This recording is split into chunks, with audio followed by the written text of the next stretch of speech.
ही क्रांती आता ज्योत पेटल्याशिवाय राहणार नाही। तुम्ही महाराज एक काम करा, नाही जर कोर्टात जमला, नाही जर तुम्हाला आता प्रशासनाने दिलं, तुम्ही कोर्टात जा। अरे प्रत्यक्ष सोडून अप्रत्यक्षाच्या आम्हाला पाठीमागे लागायला का लावता? बैल चांगले, मग बैल चांगले बांधायचा तर याच्याकरता गोठा पाहिजे आम्हाला। गोठा बांधण्याकरता त्यांनी सांगितलं आम्हाला बैल जिंकून टाका, मग गोठा कशा करता आलं कधी ध्यानात तुमच्या? आम्ही स्वाभिमानी माणसं आहे, जर तुम्ही आम्हाला न्याय नाही दिला तर त्याचा परिणाम तुम्हाला 100% भोगावा लागल। निश्चित रूपाने सन्माननीय आमचे देवा भाऊ 12 लाखाला कशी जमीन येते हे ते आम्हाला पटवून देणार आहेत, तर ते विधानसभा 100% गाजवतात। त्याच्यामुळे आम्हाला त्याचे उत्तर अपेक्षित आहे। 500 रुपयाला कसं चंदनाचं झाड येतं हे एक दिवस ते आम्हाला पटवून देणार आहे। त्या गायी कुठे न्यायच्या हे आम्हाला 100% ते सांगणार आहे।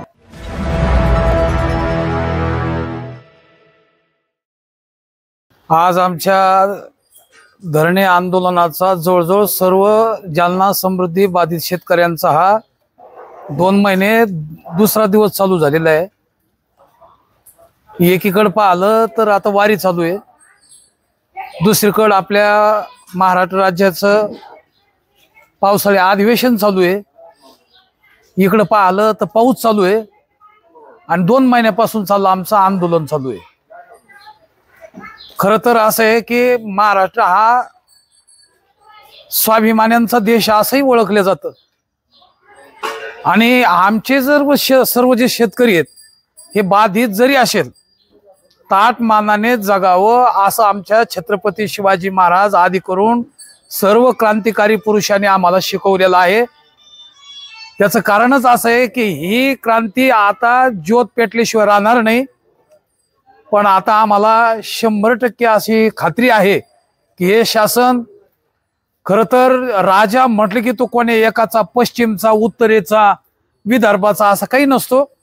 राजाच्या ठिकाणी जे नेतृत्व असतं हे फक्त न्यायदानाचं असतं, कारण तो स्वतःसाठी बसले नसतो। कारण आपल्या शास्त्रामध्ये ज्या विना जो होवे नाही तामे ताका अविना भावरूप संबंध हे असं आमच्या वृत्तीप्रभाकर नावाच्या ग्रंथात सांगितलेले आणि माऊलींनी त्याचे सुंदर उत्तर दिले की गुळ कधी गोडीला सोडून राहत नाही, अग्नी कधी दाहकतेला सोडून राहत नाही, राजा कधी सैन्याला सोडून राहत नाही। मला असं वाटतं गुरु हा कधी ज्ञानाला सोडून राहत नाही। जेथे दया असतो तेथे धर्म असतो, हे जसं आहे ना, राव तेथे कटक, सौजन्य तेथे सोयरीक, वन्नी तेथ दाहक सामर्थ्य कीजी। म्हणजे तसं कधीही राजाने न्यायाला सोडून राहायला नाही पाहिजे। कारण आज आम्हाला हे शासन म्हणजे प्रशासन आम्हाला सांगते की तुम्ही महाराज एक काम करा, नाही जर कोर्टात जमला, नाही जर तुम्हाला आता प्रशासनाने दिलं, तुम्ही कोर्टात जा। अरे प्रत्यक्ष सोडून अप्रत्यक्षाच्या आम्हाला पाठीमागे लागायला का लावता? कारण सरकार ते सांगतं, प्रशासनाचाही तोच आग्रह आहे। मला सांगायचं अहो या बैल चांगले, मग बैल चांगले बांधायचा तर याच्याकरता गोठा पाहिजे आम्हाला।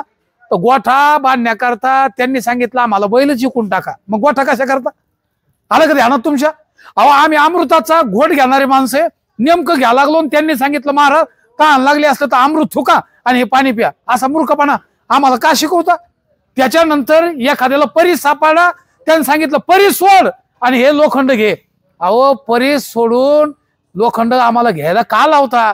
जसं परी स्पर्श सोडून लोखंड घेणारा मूर्ख आहे, अमृत सोडून पाण्याचा घोट घेणारा मूर्ख आहे, त्याचबरोबर म्हणजे गोठा बांधून त्याच्यातले बैल विकणारा मूर्ख आहे।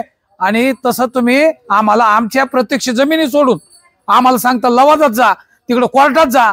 अरे प्रत्यक्ष आमचं हे अमृत आहे, हा आमचा परिश आहे, हे आमच्या खरं तर आमची खानदानी आमची आई आहे, आणि तिला सोडून आम्हालाच तुम्ही जर कोर्टात तिकडे लवादात जा, तिकडे तुम्हाला न्याय भेटेल। आमचं प्रत्यक्ष सोडून अप्रत्यक्षाच्या पाठीमागे सरकार मायबाप आम्हाला लावू नका, कारण आम्ही स्वाभिमानी माणसं आहे। जर तुम्ही आम्हाला न्याय नाही दिला तर त्याचा परिणाम तुम्हाला 100% भोगावा लागल। मग तो कसा भोगावा लागल?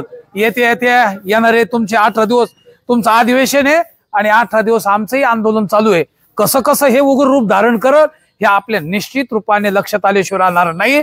परंतु राजा हा न्यायदानाचंच कार्य करणारा असल्यामुळं निश्चित रूपाने सन्माननीय आमचे मुख्यमंत्री देवाभाऊ या आमच्या गेल्या दीर्घकालीन आंदोलनाचा 12 लाखाला कशी जमीन येते हे ते आम्हाला पटवून देणार आहेत। 250 रुपयाला आम्हाला म्हणजे आता ते विधानसभा 100% गाजवतात, त्याच्यामुळं आम्हाला त्याचे उत्तर अपेक्षित आहे. 500 रुपयाला कसं चंदनाचं झाड येतं हे एक दिवस ते आम्हाला पटवून देणार आहे. आलं का? आमच्या गायी कुठे न्यायच्या हे आम्हाला 100% ते सांगणार आहे. कारण गो धर्म प्रतिपालकच हे शासन असल्यामुळं आम्हाला तर खात्री आहे की आमचा राजा न्यायदानाच्या बाबतीमध्ये 100% समर्थ असल्यामुळं देणारच आहे. आणि 18 दिवस आम्ही वाट पाहतो, कसा आम्हाला न्याय भेटत नाही, निश्चित रूपाने भेटेल अशी आम्हाला खात्री आहे. आणि नाही जर भेटला, आंदोलन चालू आहे. हे आंदोलन कशा कशा पद्धतीने रूप धारण करतं येणाऱ्या काळात आपल्याला आम्ही दाखवून देऊ, एवढी शासनाला कळकळीची विनंती करतो.